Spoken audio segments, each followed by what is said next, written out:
जरा सोचिए, देर रात दरवाजे पर एक दस्तक होती है, एक अजनबी आता है और उसके साथ आती है एक लाश।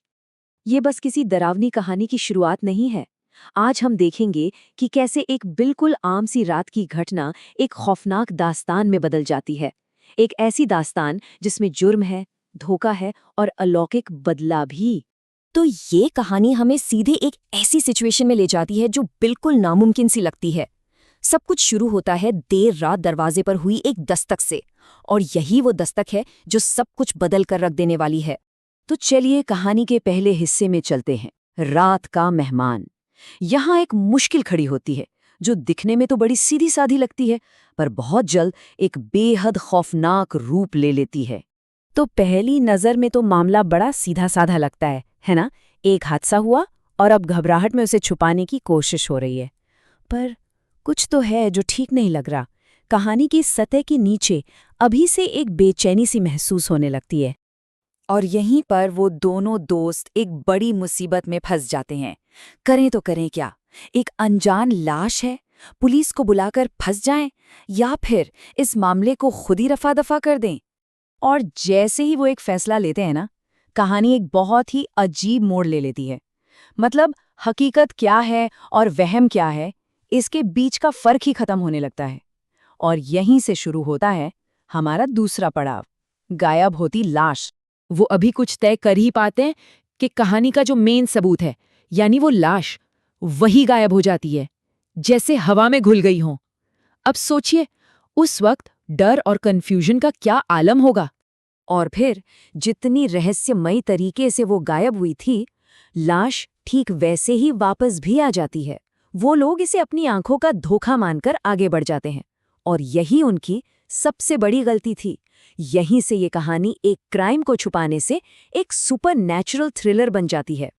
अब वो लाश को लेकर शमशान की तरफ जा रहे हैं स्कूटर पर, और खौफ बढ़ता ही जा रहा है। एक के बाद एक अजीब अजीब चीजें हो रही हैं। लेकिन मजे की बात यह है कि ये सब कुछ सिर्फ रामलाल के साथ हो रहा है। माधव को कुछ महसूस नहीं हो रहा। वो बस सोच रहा है कि कहीं ये सब रामलाल की दिमाग का फितूर तो नहीं। और फिर वो होता है जिसकी कोई कल्पना भी नहीं कर सकता। लाश बोल पड़ती है, पहली बार।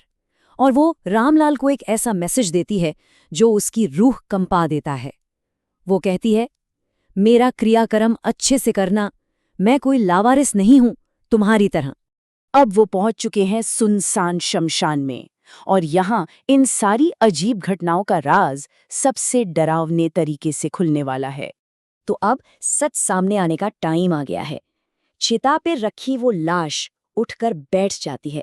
सोचिए, अब वो सिर्फ एक मुर्दा जिस्म नहीं है, बल्कि एक ऐसी आत्मा का जरिया है जो अपनी बात कहने आई है। और वो आत्मा सीधा इल्जाम लगाती है। बस एक पल में पूरी कहानी ही पलट जाती है। अब ये किसी एक्सीडेंट को छुपाने की कहानी नहीं रही, अब ये एक कातिल का सामना करने की कहानी बन गई है। और यहीं पर खुलता है कहानी का सबसे बड़ा राज। रामलाल का वो डर सब नाटक था।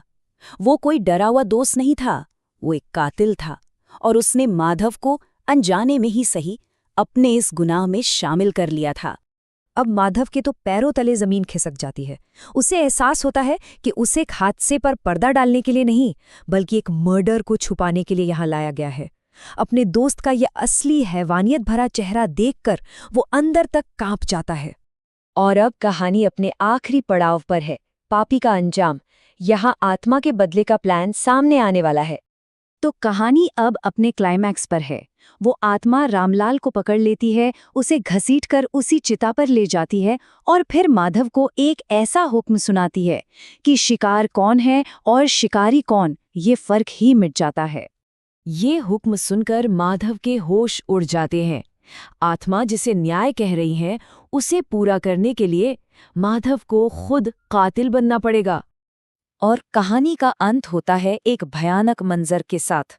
पूरा शमशान रामलाल की चीखों और उस आत्मा की हंसी से गूंज रहा है। एक तरफ पापी की तड़प है, तो दूसरी तरफ इंतकाम पूरा होने की हंसी। और आखिर में कहानी एक बहुत बड़ा सवाल छोड़ जाती है, जो हुआ वो न्याय था या सिर्फ बदला? ये सोचने वाली बात है।